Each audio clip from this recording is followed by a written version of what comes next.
어떠한 행동을 하셨나요? 진료하시면서. 젤을 발라서 처음에는 진료를 하는 듯 하더니 이제 그 기계로 이렇게 계속 문지르다가 갑자기 이제 제 손을 잡아서 자기 발기돼 있는 성기 위에다가 제 손을 갖다 얹었어요. 그러니까 제가 손을 이렇게 빼왔어요. 너무 당황해서.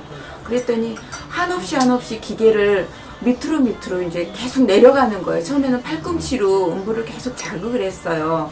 그러니까 어떻게 반응을 해야 될지 제가 너무 난감한 거예요. 그런데 이제 본인이 계속 흥분이 되니까 밑으로 내려가더니 아예 이제 팬티를 벗기고 그냥 그 여자 중요 부위에 그 초음파 기계를 가지고 계속 문질렀어요. 문지르다가 이제 극도로 흥분을 하니까 그 기계를 놓고 손가락으로 앞뒤를 다 만져서 손가락으로 다 넣었어요.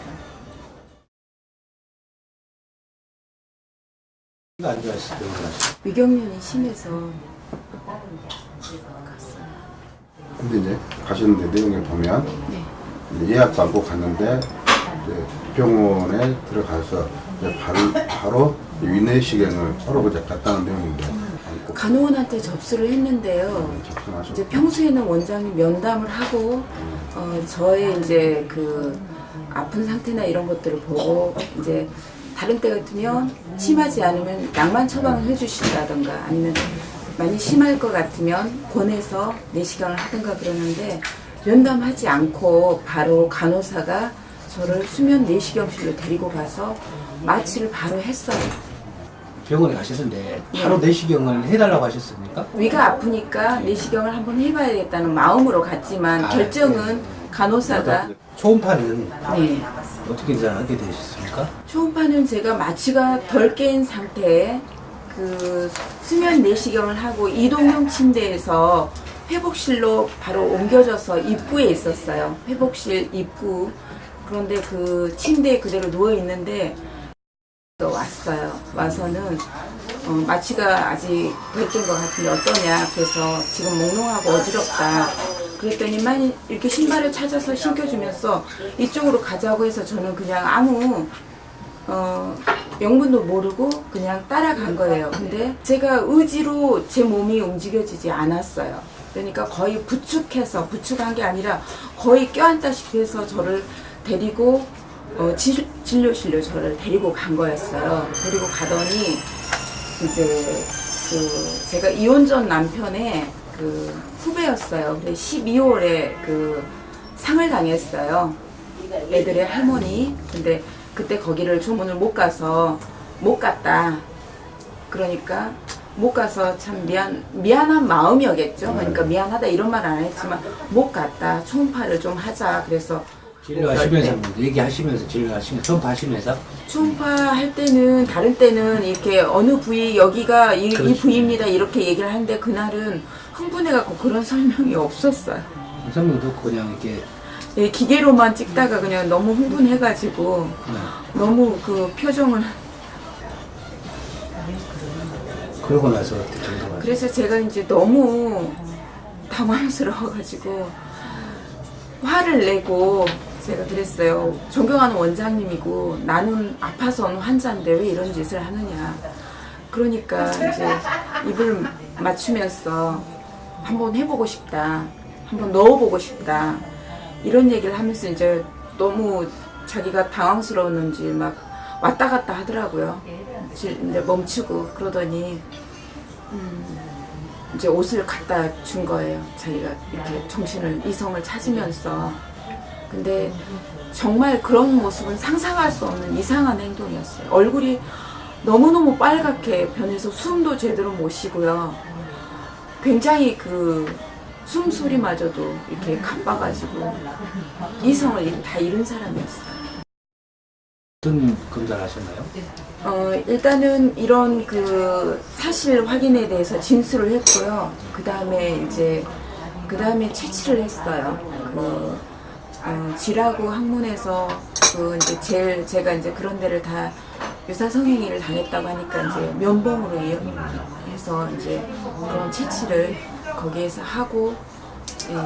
근데 이제 국과수에서는 면봉에 있는 성분 가지고 미량이기도 힘들다. 하고 처음 하는 거라 그리고 네. 이제 이게 수분으로 된 거잖아요 젤이. 그래서 소량이고 그래서 취치가 굉장히 어렵고 이게 안 나왔다.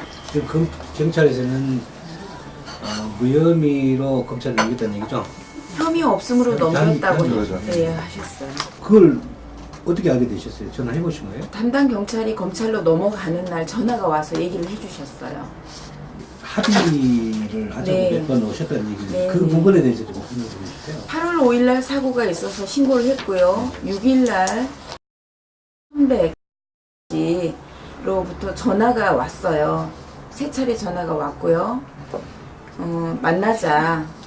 그래서 제가 시간이 없 그리고 몸이 지금 많이 아프다 그랬더니 문자가 왔어요. 가 일로 좋은 쪽으로 해결을 하자는 문자가 왔어. 그러니까 문자가 2통 왔고요. 그 선배로부터 전화가 3통 왔고요. 그리고 후배 제가 일하는 대로 3차례 찾아왔어요. 합의하자고 계속 종용하느라고. 합의 얘기하면서 그때 여기 보면 돈을 예. 건넸다는 얘기도 있는데 10월 14일 날 대지신문을 하고요. 네. 2, 3일 후 그때 이제 만나자 그래가지고 운이 나빠서 나나 운이 나빠서 그랬다. 진짜 미안하다. 그러면서 뭐 저한테는 100만 원으로 이렇게 합의를 하자고 했는데 후배한테는 700만 원으로 합의를 하려고 갔다가 못했으니까 네가 다시 가봐라. 그러면서 1000만 원 수표를 줬다고 해요. 그래갖고 왔다가 이틀 후에 또 왔어요. 일하는 대로 수표를 하나 줘서 이렇게 책임을 지려고 제가 그냥 보냈어요. 그걸로 변호사나 사라고 변호사 한다고 그래서 제가 합의하지 않고 그냥 보냈어요. 그러니까 지금 여기에 보면 여성 단체에서까지 합의를 압력을 행사하고 있다는 여성 거죠. 단체에 큰 힘을 발휘하고 있어. 그 사람들이 제가 시위할 때 도와주기로 했는데 안 나오는 거예요. 그래 끝나고 나오셨어요. 근데 힘이 크게 작용을 했어. 압력이 세다고 생각보다 세다고 그러면서 정말 이렇게 잘 해야 되겠다는 얘기를 따로 만나고 해주셨어요. 그 뒤로도 원장을 만나신 적이 있나요? 협의 없으면 제가 지난주에요 검사님 면담 요청을 했어요. 제 수사를 철저하게 해달라고 요청하는 면담이었는데요. 거기에서도 직접 증거님 언론적인 얘기만 자꾸 하시고 애매하다는 말씀하시고 또 유사 사례가 있는지만 확인하면 기소가 가능하다는 얘기를 들었는데 제가 도저히 참을 수가 없어서 이제 1인 시위라도 해야 되겠다고 생각하고 이제 서부서 갔다가 도저히 발길이 안 떨어져 병원 찾아갔어요. 담당했던 간호사한테 증언 좀 해달라고 제가 갔어요. 그래서 그런 얘기를 하는 과정에서 병원 측이 강하게 저를 영업방해로 신고를 한 거예요. 거기서 이제 그런 얘기를 내가 이런 피해를 당했는데 간호사 그때 담당했던 간호사 있으면 좀 증언 좀 해다오 그랬더니 저를 막 그 영업방해로 신고를 하면서 가 나와갖고 거짓말 탐지기 했는데 거짓으로 나왔다. 꽃뱀이다. 그러면서 엄청나게 저를 모욕을 했습니다. 병실 그 입구로 나와서 꽃뱀이다고. 그래서 꽃뱀이면 돈을 주고 합의하자는데 왜 안 했겠냐. 10번 정도 합의를 종용해도 내가 안 한 이유는 당신이 범죄를 저질렀고 너무나 많은 사람들에게도 피해가 분명히 있다. 지금 이렇게 하시고 있는 일이 어떤 보상보다도 네. 어떤 사회 정의 차원에서 지금 처벌입니다. 다시는 이런 일이 네. 재발되지 않게 네, 하신다 네. 이거죠. 네. 그리고 정말 제가 드리고 싶은 얘기는요. 이 과정에서 너무 힘듭니다. 제가 거의 밥을 못 먹어요. 너무 고통스럽고 힘들고요. 이 수사 과정이 고통이에요. 직접적인 피해 이상으로 제가 너무 많은 피해 당하고 있어요. 왜냐면 지인이잖아요. 제가 선배 전화 왔을 때도 제가 일전에는 칭호를 시숙님이라고 칭했던 분이에요. 그리고 그 후배도 저한테 형수님 합니다. 그 지인들이 저한테 왔을 때 너무너무 창피하고 수치스러웠어요. 저 명예는 인권이 전혀 없는 거예요. 이 사람이 범죄를 저지르고 자기를 보호하기 위해서 이 사람들을 선후배를 동원해서 저한테 이런 합의를 종용하는 과정에서 제가 너무나 많은 이게 다 노출이 된 거예요. 저만 노출이 된 거예요. 저는 아무한테도 얘기를 못하고 있는데 이미 노출이 돼서 제 주변에 제가 나름대로 일을 하고 살아왔잖아요. 저희도 사회 활동을 했던 사람이에요. 어느 단체에서. 그런데 이미 노출이 돼갖고 다 제 주변에서 다 알게 된 거예요. 제2의 제3의 피해 그 이상으로 큽니다. 그리고 80% 90%가 묻혀간답니다. 이거 증언으로는 할 수가 없고 직접 증거라는 것 때문에. 그러면 제가 증인이고 제가 증거잖아요. 보이지 않은 데서 일어난 사고를 누가 증언을 하겠습니까? 어떤 증거를 찾을 수 있습니까? 제가 증인이잖아요. 근데 이런 걸 할 수 없는 이 법이요. 신고를 안 할 거예요. 이런 과정을, 피해를 당한 사람들이 이런 과정을 겪어야 되는데 누가 하겠습니까? 그러면 이건 누구를 위한 법입니까? 법이란 게 피해자를 보호하고 그 사람을 위해서 법이 있어야 되는데 이거는 하면 할수록 훨씬 더 많이 힘들어요. 정말 힘듭니다.